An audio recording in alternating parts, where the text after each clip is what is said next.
আসসালামু আলাইকুম বন্ধুরা, আশা করি আপনারা সকলেই ভালো আছেন। প্রিয় বন্ধুরা, আজকের এই ঘটনাটি আপনাদের আত্মাকে জাগিয়ে তুলবে।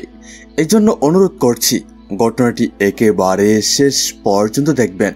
প্রিয় বন্ধুরা, আজকে আমরা আপনাদেরকে একটি হৃদয় বিদারক ঘটনা শোনাতে চলেছি। একটি মেয়ে যে স্বর্ণ রাখার কারণে তার উপর আল্লাহর আযাব নাজিল হয়েছিল, কিন্তু সেই মেয়েটির দ্বারা এমন কি পাপ কাজ হচ্ছিল যার ফলে তার উপর এত ভয়ানক আযাব নাজিল হলো। প্রিয় বন্ধুরা, এই শিক্ষণীয় ভিডিওটি আমাদের সাথে শেষ পর্যন্ত দেখুন, কেননা হতে পারে আপনারাও এই ভুল কাজটি করেছেন। বন্ধুরা, আজকের এই ভিডিওটি খুবই গুরুত্বপূর্ণ এবং শিক্ষণীয় একটি ভিডিও, তাই আমি সকলকেই অনুরোধ করছি আজকের এই ভিডিওটি না টেনে একেবারে শেষ পর্যন্ত দেখার জন্য। আর এই ভিডিওতে এখনই একটি লাইক করে দিন। আর যারা আমাদের চ্যানেলে নতুন, তার চ্যানেলটিকে সাবস্ক্রাইব করে পাশে থাকা বেল আইকনটি বাজিয়ে রাখুন। তো চলুন বন্ধুরা, আমরা মূল আলোচনায় ফিরে যাই। বন্ধুরা, আজকের ঘটনাটি আব্দুল গফুর নামের একজন ব্যক্তির, যিনি একটি মসজিদের ইমাম সাহেব। তিনি বর্ণনা করেন, আসরের পরের সময় ছিল এবং এই সময়ে অনেক বেশি গরম ছিল, অনেক রোদ ছিল, যার ফলে বাইরে থেকে বের হতে ইচ্ছে করতো না। মসজিদের মধ্যে আসরের নামাজ পড়তে আসা মানুষের সংখ্যা অনেক কম ছিল। নামাজ শেষ হওয়ার পর যখন মানুষজন নিজের বাড়িতে যেতে লাগলো, তখন আমি মসজিদের মধ্যে একটি কোনায় ফ্যান ছেড়ে দিয়ে শুয়ে পড়লাম এবং ভাবলাম একটু বিশ্রাম করে নেই। তবে তখনই মহল্লার একজন ব্যক্তি আব্দুল গফুর আমার কাছে চলে এলো এবং এরপর সে বলতে লাগলো, মৌলভী সাহেব, আমার স্ত্রী ইন্তেকাল করেছে, তার জানাজার নামাজ আদায় করতে হবে, তাই আপনি জানাজার নামাজ পড়াবেন। আমি তার কথা শোনার পর প্রথমত তার সাথে আফসোস করলাম এবং বলতে লাগলাম, তোমার যুবতী স্ত্রীর মৃত্যুর খবর শুনে আমার অনেক দুঃখ লাগলো। আল্লাহ পাক রব্বুল আলামিন তাকে জান্নাতবাসী করুন। এরপর আমি তাকে জিজ্ঞেস করলাম, জানাজার সময় কখন রেখেছ? তখন সে বলতে লাগলো, মাগরিবের পরের সময়টা আমি জানাজার জন্য রেখেছি এবং আমি চাই জানাজার নামাজ আপনি পড়াবেন। আব্দুল গফুরের কথা শোনার পর আমি তাকে সান্ত্বনা দিতে লাগলাম। তাকে বললাম, তুমি চিন্তা করো না, আমি জানাজা পড়িয়ে দেব। এরই মধ্যে মসজিদের ভেতর বাচ্চারা আসতে শুরু করলো এবং আব্দুল গফুর বাড়ি ফেরত চলে গেল। তার স্ত্রীর কথা শোনার পর আমার অনেক দুঃখ হচ্ছিল, কেননা গফুরের বয়স কেবল মাত্র 30 বছর ছিল এবং তার স্ত্রী প্রায় 22 থেকে 23 বছর বয়সের ছিল এবং তাদের দুটি ছোট ছোট বাচ্চা ছিল। আমি সেই বাচ্চা দুটির জন্য অনেক বেশি আফসোস করতে লাগলাম, কেননা অনেক কম বয়সে তাদের মা তাদেরকে ছেড়ে দুনিয়া থেকে চলে গিয়েছে। আমি সেদিন বাচ্চাদেরকে তাড়াতাড়ি করে ছেড়ে দিলাম এবং মাগরিবের নামাজ আদায় করার পর আমি মসজিদ থেকে বের হয়ে পড়লাম এবং আমি আমার জায়গায় মসজিদের জন্য অন্য একটি ছেলেকে বসিয়ে রেখেছিলাম এবং তাকে বলেছিলাম, তুমি কিছুক্ষণ এখানে থাকো। আমাদের এলাকার মধ্যে একটি কবরস্থান ছিল, যার বাইরে জানাজার জন্য ঘর বানানো ছিল। আমি যখন সেখানে পৌঁছালাম তখন সেখানে অনেক মানুষজন উপস্থিত ছিল। আমি সেখানে পৌঁছানোর কিছুক্ষণ পর জানাজা পড়ানো হলো এবং এরপর সেই মৃত ব্যক্তিকে দাফন করার সময় চলে আসলো। কিছু মানুষ তো জানাজা পড়ার পর বের হয়ে পড়ল, তবে কিছু কাছের মানুষ এবং আত্মীয় স্বজন গফুরের সাথে লাশ দাফন করার জন্য সেখানে রয়ে গেল। কেননা আমি নিজেই আব্দুল গফুরের জন্য অনেক বেশি দুঃখী ছিলাম এবং এই কারণে তাকে সান্ত্বনা দেওয়ার জন্য আমি তার কাছে রইলাম। কবর আগেই খনন করা হয়েছিল এবং সেই সময়ে মায়েতকে কবরের মধ্যে নামানো হচ্ছিল। তবে যখনই সেই মায়েতকে কবরের মধ্যে নামানো হলো, তখন সেটা দেখে মনে হচ্ছিল কবরটি বিরক্ত বোধ করছে এবং কবরের ভেতর থেকে আজব ধরনের আওয়াজ আসছে এবং কবরের মধ্যে অনেক বেশি সংখ্যক সাপ এবং বিচ্ছু দেখা যেতে লাগলো, যাদেরকে দেখে অনেক ভয়ঙ্কর মনে হচ্ছিল এবং সেই সাপ বিচ্ছুগুলো মানুষকে সবল দিতে লাগলো, কামড় দিতে লাগলো। এই দৃশ্যটি দেখার পর সেখানে উপস্থিত সকল মানুষ ভয় পেতে লাগলো। তাদের মধ্যে কিছু মানুষ তো ইস্তেগফার করতে লাগলো। ইস্তেগফার পাঠ করতে করতে সেখান থেকে পালিয়ে গেল এবং আব্দুল গফুর পেরেশান হয়ে কখনো কবরের দিকে তাকাতো তো কখনো মায়েতের দিকে তাকাতো। সে নিজেও অনেক বেশি চিন্তিত এবং পেরেশান ছিল। আমি নিজেও অনেক বেশি অবাক এবং চিন্তিত ছিলাম, কেননা এর আগে এমন দৃশ্য আমার সামনে কখনোই ঘটেনি এবং আমি কখনো এমন ধরনের কোনো ঘটনা শুনিনি। সেই সময় অন্ধকার ঘনিয়ে পড়েছিল এবং কবরস্থানের পরিস্থিতি অনেকটা গভীর হয়ে গিয়েছিল। আমার নিজেরও লোম দাঁড়িয়ে গিয়েছিল। তবে তারপরেও আমি তসবিহ পাঠ করতে লাগলাম এবং জিকির আজকার করতে লাগলাম। এবার আব্দুল গফুর অনেক বেশি পেরেশান হয়ে পড়েছিল এবং চিন্তিত হয়ে পড়েছিল। সে চিন্তা করতে লাগলো এসব কি হচ্ছে। এমনকি সেখানকার গোরখোদকের সেখানে উপস্থিত থাকাটা ভালো মনে করলো না। সেও সেখান থেকে চলে যেতে চাচ্ছিল। তবে আমি এবং আব্দুল গফুর তাকে অনুরোধ করলাম সে যেন অন্য একটি কবর খনন করে দেয়, যাতে করে সেখানে মায়েতকে দাফন করা হয়। এমনিতেই তো সকল মানুষ এখান থেকে চলে গিয়েছে, এখন শুধু আব্দুল গফুর গোরখোদক সেখানে উপস্থিত ছিল। তাই তো গোরখোদক অনেক বেশি ভয় পাচ্ছিল।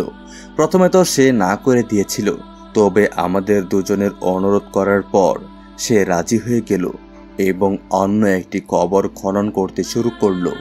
অন্য একটি কবর খনন করার পর সে আমাদেরকে মায়েতকে নিয়ে আসতে বলল এবং সে নিজে একটি সাইডে দাঁড়িয়ে গেল। আমি এবং আব্দুল গফুর মায়েতকে দ্বিতীয় কবরের কাছে নিয়ে আসলাম এবং সেটিকে নিচে নামাতে লাগলাম। তবে একই সেই কবরের ভেতর থেকেও অনেকগুলো সাপ এবং বিচ্ছু বের হতে লাগলো এবং সেই কবরের ভেতর থেকে আজব ধরনের আওয়াজ বের হতে লাগলো। এরপর গোরখোদক যখন সেই দৃশ্যটি দেখলো তখন সে ভয় পেয়ে কবরস্থান ছেড়ে পালিয়ে গেল। এই সময় কবরস্থানের মধ্যে শুধু আমি এবং গফুর উপস্থিত ছিলাম। আব্দুল গফুরের চোখের মধ্যে পানি টলমল করছিল, অন্তরের মধ্যে ভয় ছিল এবং তার ঠোঁট কাঁপছিল। তখন গফুর আমাকে বলতে লাগলো, মৌলভী সাহেব, এ কি হচ্ছে? যখনই আমার স্ত্রীকে কবরে নামানো হয় তখনই কবরের মধ্যে সাপ এবং বিচ্ছু দেখা যাচ্ছে। এখন আপনিই বলুন এসব কি? আমি এখন কি করব? আব্দুল গফুরকে পেরেশান দেখে তাকে আমি সান্ত্বনা দিতে লাগলাম এবং বললাম, আসো আমরা দুজন মিলে আরও একবার চেষ্টা করে দেখি এবং তাকে দাফন করি। আমি আশা করি এবার এমন কিছুই হবে না। এবার যখন আমরা মায়েতকে কবরের মধ্যে নামাতে লাগলাম তখন এবারও ওই একই দৃশ্য দেখা গেল। আমার শরীর ঘামে ভিজে যেতে লাগলো। একজন মসজিদের ইমাম হওয়ার কারণে আমার এই সম্পর্কে ভালোই ধারণা ছিল এবং আমি ভালো করে জানতাম যে এটি আল্লাহ পাক রব্বুল আলামিনের তরফ থেকে গজব নাজিল হচ্ছে। নিশ্চয়ই এই মহিলাটি এমন কোনো একটি কাজের সাথে যুক্ত ছিল যার ফলে তার উপরই এই আযাব নাজিল হচ্ছে। মেয়েটি মৃত্যুবরণ করেছে, তবে তাকে কবর দেওয়া যাচ্ছে না। এরপর আমি আব্দুল গফুরকে বলতে লাগলাম, তোমার আহেলিয়া এমন কি কাজ করত? সে কি কখনো এমন কোনো কাজ করেছিল, এমন কোনো গুনাহ করেছিল যার ফলে তার ওপরে এ আযাব নাজিল হচ্ছে? আমার মুখ থেকে এমন কথা শোনার পর আব্দুল গফুর কান্না করতে লাগলো এবং বলতে লাগলো, মৌলভী সাহেব, আমার আহেলিয়া তার জীবনে শুধু একটি গুনাহের কাজ করেছিল এবং মনে হয় এটিই তার শাস্তি। আব্দুল গফুরের চেহারা অনেক বেশি দুঃখী ছিল এবং সেই সময় অনেক বেশি চিন্তিত হয়ে পড়েছিল। এরপর আমি আব্দুল গফুরকে বললাম, হিম্মত রাখো এবং সব কিছু বলো। আমাদেরকে মায়েতকে তো দাফন করতে হবে এবং যতক্ষণ না তুমি আমাকে আসল ঘটনা বলবে ততক্ষণ আমি কিছুই করতে পারবো না। আর এমনিতেও সকল মানুষ এইখান থেকে চলে গিয়েছে, চারপাশ অন্ধকার হয়ে গিয়েছে এবং এশার ওয়াক্ত হয়ে যাচ্ছে। তুমি আমাকে আসল কাহিনী বলতে শুরু করো, যাতে করে আমরা মায়েতকে দাফন করে এইখান থেকে চলে যেতে পারি। আব্দুল গফুর ভালো করেই মৌলভী সাহেবের কথা বুঝতে পেরেছিল এবং এরপর সে বলতে লাগলো, মৌলভী সাহেব, এটি আজকে থেকে 6 বছর আগের কাহিনী, যখন আমি এবং আমার আহেলিয়া অন্য একটি এলাকায় বসবাস করতাম। আমরা দুজনে অনেক বেশি সুখী ছিলাম। সেই সময় আমার বিয়ে হওয়ার মাত্র 3 বছর হয়েছিল এবং আমার বাড়িতে শুধুমাত্র একটি ছেলের সন্তান ছিল। আমি অনেক ভালো একটি চাকরি করতাম এবং সেখান থেকে যে স্যালারি পেতাম তা দিয়ে আমি আমার স্ত্রী এবং আমার সন্তান ভালো করে জীবন যাপন করতে পারছিলাম। তবে আমার স্ত্রীর স্বর্ণ অলংকার গহনা এই সব কিছুর অনেক বেশি শখ ছিল। তার নতুন নতুন কাপড় পরিধান করার শখ ছিল এবং সে যখন অন্য মহিলাদের থেকে ভালো পোশাক এবং অলংকার গহনা পরতে দেখত তখন তার মনের মধ্যে ঈর্ষা জন্ম নিত এবং সে আমাকেও বলতো, আব্দুল, তুমি এই চাকরির পাশাপাশি অন্য একটি চাকরিও করো, অন্য কোনো ব্যবসা করো। এই চাকরিতে আর কি রয়েছে? কতদিন আর আমরা এভাবে কষ্ট করে জীবন যাপন করব? আর কতদিন আমাদেরকে দুঃখ সহ্য করতে হবে? আমার তো ইচ্ছা রয়েছে, আমিও চাই আমি যেন আমাদের জীবন শান্তিতে কাটাতে পারি এবং আমাদের মনে যা ইচ্ছে জাগে তা আমি পূরণ করতে পারি। আমার আহেলিয়ার এমন কথা শুনে আমি তাকে সান্ত্বনা দিতাম এবং বলতাম, তুমি চিন্তা করো না, অতি দ্রুত আমার উন্নতি হয়ে যাবে। আমার স্যালারি বেড়ে গেলে আমাদের সকল চাহিদা পূরণ হয়ে যাবে। তবে আমার কথা শুনে সে বলতে লাগলো, শুধু স্যালারি বাড়লে চলবে না, তাতে আর কি বা হবে? আপনার বন্ধু যেখানে চাকরি করত এবং পরে যখন সে দূর বাড়িতে চলে গেল তখন থেকে তার বাড়িতে বরকত নেমে পড়েছে। তার কাছে সকল কিছুই রয়েছে।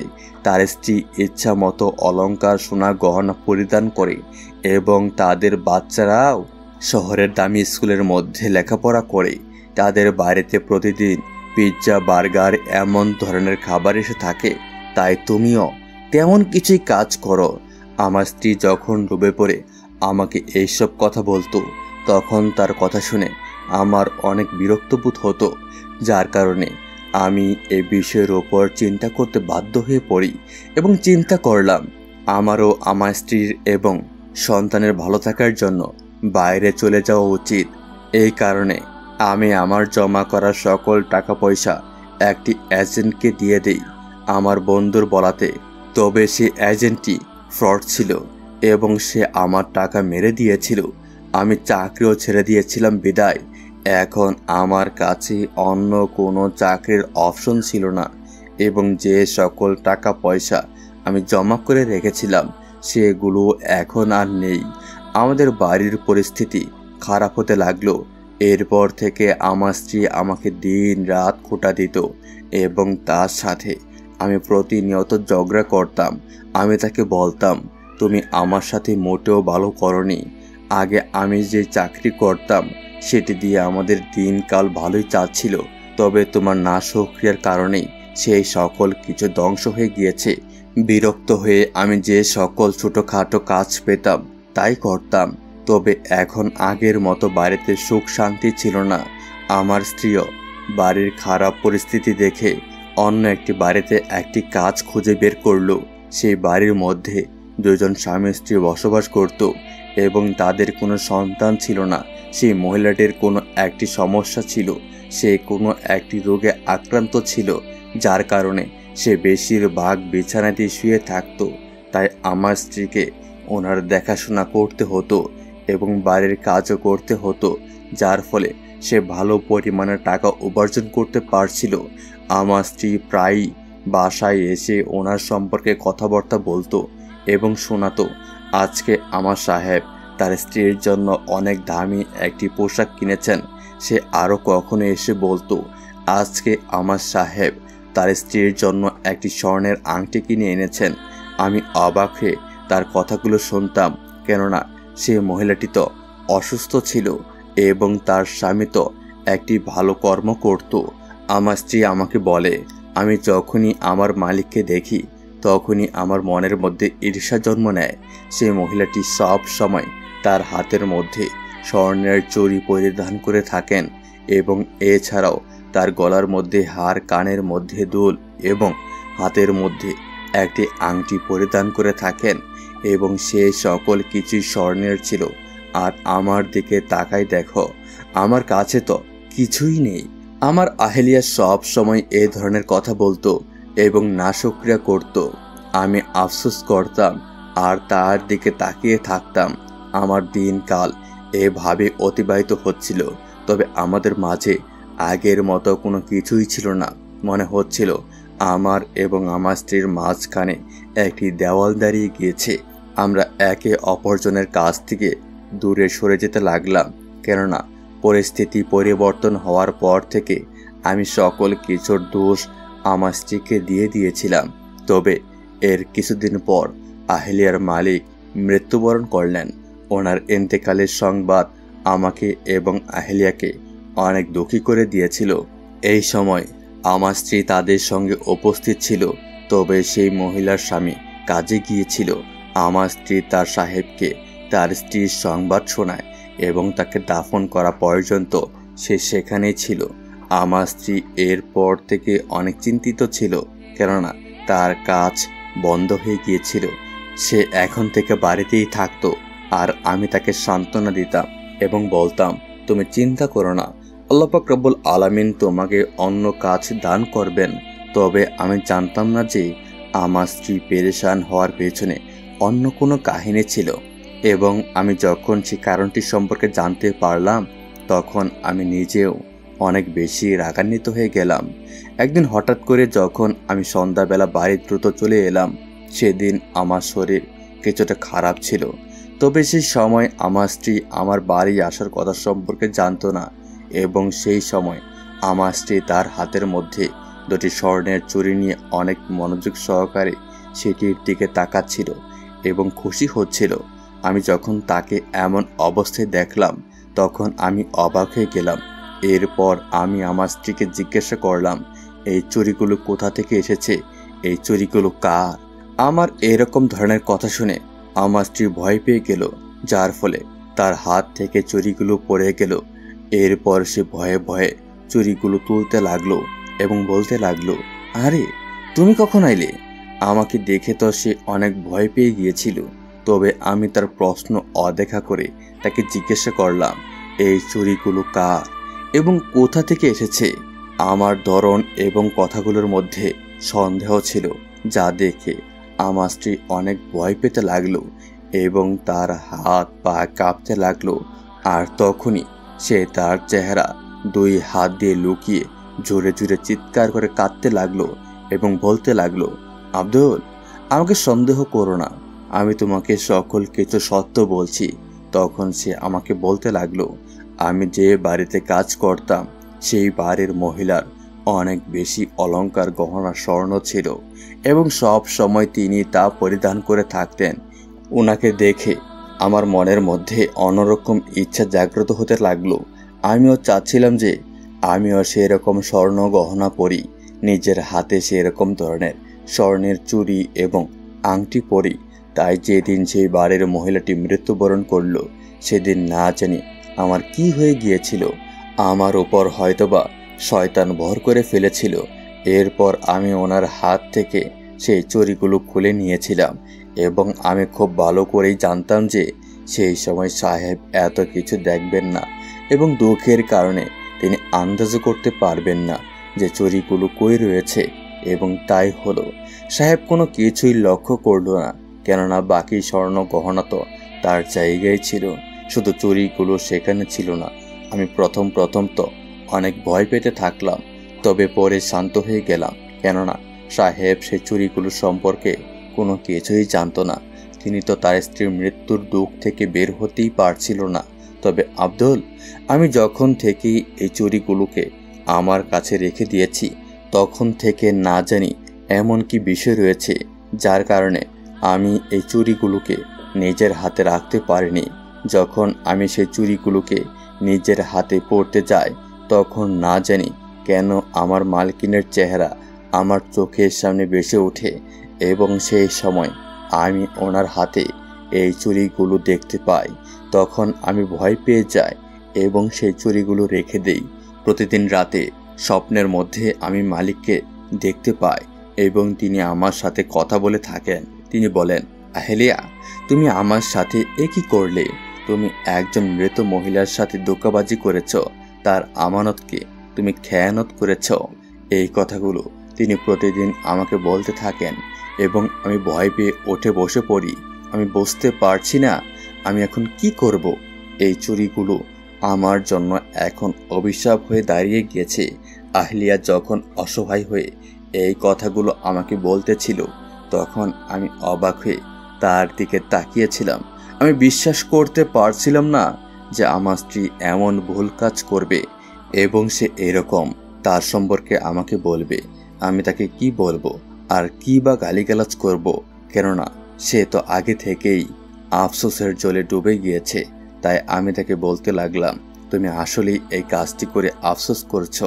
তাহলে তুমি সাহেবের বাড়িতে যাও এবং ওনাকে সকল ঘটনা বলে দাও। নিশ্চয়ই তিনি তোমাকে ক্ষমা করে দিবেন। আমি আমার স্ত্রীর কাঁধে হাত রেখে তাকে নরম সুরে বলতে লাগলাম। তবে সে ভয় পেয়ে গেল এবং বলতে লাগলো, না না আব্দুল, আমি এই কাজটি করতে পারবো না। কেননা যদি আমি এই কাজটি করি তাহলে সাহেব আমাকে জেলে পাঠিয়ে দিবে। আমি ভালো করেই জানি সাহেব একজন সততাবান ব্যক্তি এবং তিনি কোনো মতেই অন্যায় পছন্দ করবেন না। মালকিনীর মৃত্যুর পর থেকে এমনিতেই তিনি কঠোর হয়ে গিয়েছেন। আমি জানি যদি আমি আমার ভুল ওনার সামনে স্বীকার করি তাহলে তিনি আমাকে ক্ষমা করবেন না, বরং তিনি আমাকে জেলে পাঠিয়ে দিবেন। এই কথাগুলো বলার পর আমার স্ত্রী আমার হাত ধরে কান্না করতে লাগলো এবং আমিও অবাক হয়ে তার দিকে তাকিয়েছিলাম। আমি বুঝতে পারছিলাম না আমি তাকে কি বলবো। ইমাম সাহেব, সেদিনের পর থেকে আমার স্ত্রী আর আগের মতো রইল না, বরং দিন দিন তার অবস্থা খারাপ হতে লাগলো। তার শরীরের রং ফ্যাকাশ হয়ে যাচ্ছিল এবং তার চোখের নিচে অনেক বড় গর্ত হয়ে গিয়েছিল। তাকে দেখে মনে হচ্ছিল সে অনেক বড় রোগে ভুগছে।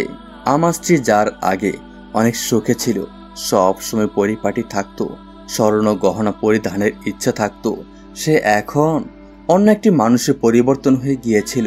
সে দ্বিতীয়বার কখনো সেই চুরিগুলোকে বের করে দেখেনি। এই অবস্থাতে আমার বাড়িতে একটি মেয়ে সন্তান জন্ম হলো। তবে আমার স্ত্রীর মন আমাদের নতুন বাচ্চাদের সাথে লাগলো না। সে তার আফসোসের মধ্যেই ডুবে গিয়েছিল।